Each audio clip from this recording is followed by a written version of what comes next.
2 Samuel அதிகாரம் 7. கர்த்தர் ராஜாவை சுற்றிலும் இருந்த அவனுடைய எல்லா சத்துருக்களுக்கும் அவனை நீங்கலாக்கி இளைப்பாற பண்ணினபோது அவன் தன் வீட்டிலே வாசமாயிருக்கையில் ராஜா தீர்க்கதரிசியாகிய நாத்தானை நோக்கி, பாரும், கேதுரு மரங்களால் செய்யப்பட்ட வீட்டிலே நான் வாசம் பண்ணும்போது தேவனுடைய பெட்டி திரைகளின் நடுவே வாசமாயிருக்கிறதே என்றான். அப்பொழுது நாத்தான் ராஜாவை நோக்கி, நீர் போய் உம்முடைய இருதயத்தில் உள்ளபடியெல்லாம் செய்யும், கர்த்தர் உம்மோடு இருக்கிறாரே என்றான். அன்று ராத்திரியிலே கர்த்தருடைய வார்த்தை நாத்தானுக்கு உண்டாகி, அவர், நீ போய் என் தாசனாகிய தாவீதை நோக்கி, கர்த்தர் சொல்லுகிறது என்னவென்றால், நான் வாசமாயிருக்கத்தக்க ஆலயத்தை நீ எனக்கு கட்டுவாயோ? நான் இஸ்ரவேல் புத்திரரை எகிப்திலிருந்து புறப்பட பண்ணின நாள் முதற்கொண்டு இந்நாள் வரைக்கும் நான் ஒரு ஆலயத்திலே வாசம் பண்ணாமல் கூடாரத்திலும் வாசஸ்தலத்திலும் உலாவினேன். நான் இஸ்ரவேலாகிய என் ஜனத்தை மேய்க்கும்படி கட்டளையிட்ட இஸ்ரவேல் கோத்திரங்களில் ஒரு கோத்திரத்தையாவது நோக்கி, நீங்கள் எனக்கு கேதுரு மரத்தால் செய்யப்பட்ட ஆலயத்தை கட்டாதிருக்கிறது என்ன என்று நான் இஸ்ரவேல் புத்திரருக்குள் உலாவி வந்த எவ்விடத்திலாவது யாதொரு வார்த்தையை சொன்னதுண்டோ? இப்போதும் நீ என் தாசனாகிய தாவீதை நோக்கி, சேனைகளின் கர்த்தர் சொல்லுகிறது என்னவென்றால், நீ இஸ்ரவேல் என்கிற என் ஜனங்களுக்கு அதிபதியாயிருக்கும்படி ஆடுகளின் பின்னே நடந்த உன்னை நான் ஆட்டு மந்தையை விட்டு எடுத்து நீ போன எவ்விடத்திலும் உன்னோடே இருந்து உன் சத்துருக்களையெல்லாம் உனக்கு முன்பாக நிர்மூலமாக்கி பூமியில் இருக்கிற பெரியோர்களின் நாமத்திற்கு ஒத்த பெரிய நாமத்தை உனக்கு உண்டாக்கினேன். நான் என் ஜனமாகிய இஸ்ரவேலுக்கு ஒரு இடத்தை ஏற்படுத்தி அவர்கள் தங்கள் ஸ்தானத்திலே குடியிருக்கவும், இனி அவர்கள் அலையாமலும் முன்போலும் நான் என் ஜனமாகிய இஸ்ரவேலின் மேல் நியாயாதிபதிகளை கட்டளையிட்ட நாள் வரையில் நடந்தது போலும் நியாயக்கேட்டின் மக்களால் இனி சிறுமைப்படாமலும் இருக்கும்படி அவர்களை நாட்டினேன். உன்னுடைய எல்லா சத்துருக்களுக்கும் உன்னை நீங்கலாக்கி இளைப்பாறவும் பண்ணினேன். இப்போதும் கர்த்தர் உனக்கு வீட்டை உண்டு பண்ணுவார் என்பதை கர்த்தர் உனக்கு அறிவிக்கிறார். உன் நாட்கள் நிறைவேறி நீ உன் பிதாக்களோடே நித்திரை பண்ணும்போது நான் உனக்கு பின்பு உன் கற்ப பிறப்பாகிய உன் சந்ததியை எழும்ப பண்ணி அவன் ராஜ்யத்தை நிலைப்படுத்துவேன். அவன் என் நாமத்திற்கென்று ஒரு ஆலயத்தை கட்டுவான். அவன் ராஜ்யபாரத்தின் சிங்காசனத்தை என்றைக்கும் நிலைக்க பண்ணுவேன். நான் அவனுக்கு பிதாவாயிருப்பேன், அவன் எனக்கு குமாரனாயிருப்பான்.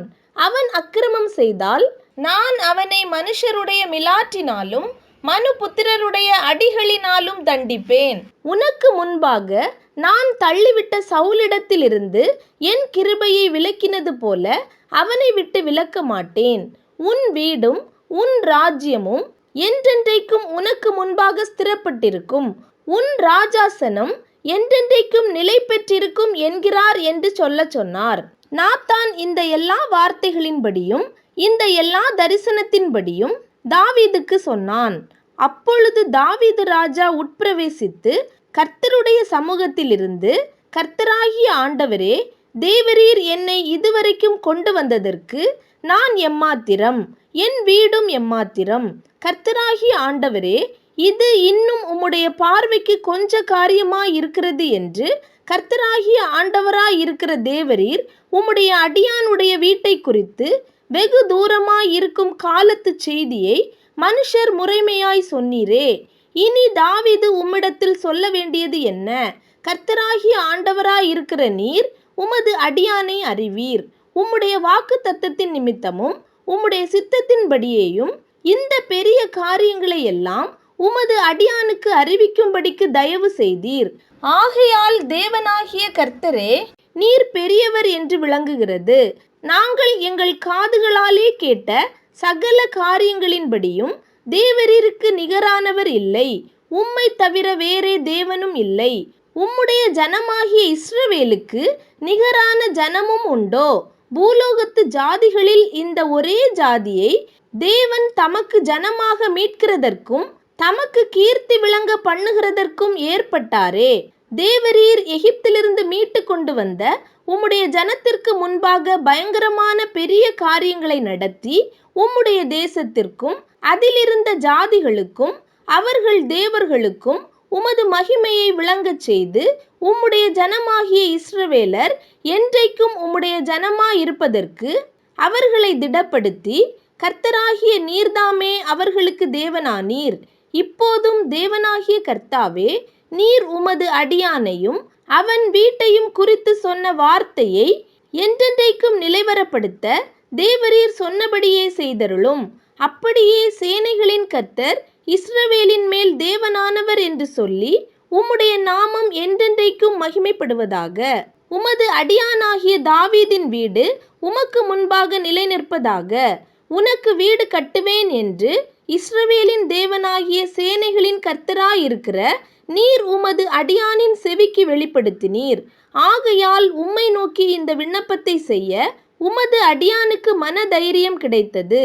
இப்போதும் கர்த்தராகிய ஆண்டவரே, நீரே தேவன், உம்முடைய வார்த்தைகள் சத்தியம். தேவரீர் உமது அடியானுக்கு இந்த நல் விசேஷங்களை வாக்குத்தத்தம் பண்ணினீர். இப்போதும் உமது அடியானின் வீடு என்றைக்கும் உமக்கு முன்பாக இருக்கும்படி அதை ஆசீர்வதித்தருளும். கர்த்தரான ஆண்டவராகிய தேவரீர் அதை சொன்னீர். உம்முடைய ஆசீர்வாதத்தினாலே உமது அடியானின் வீடு என்றைக்கும் ஆசீர்வதிக்கப்பட்டிருப்பதாக என்றான்.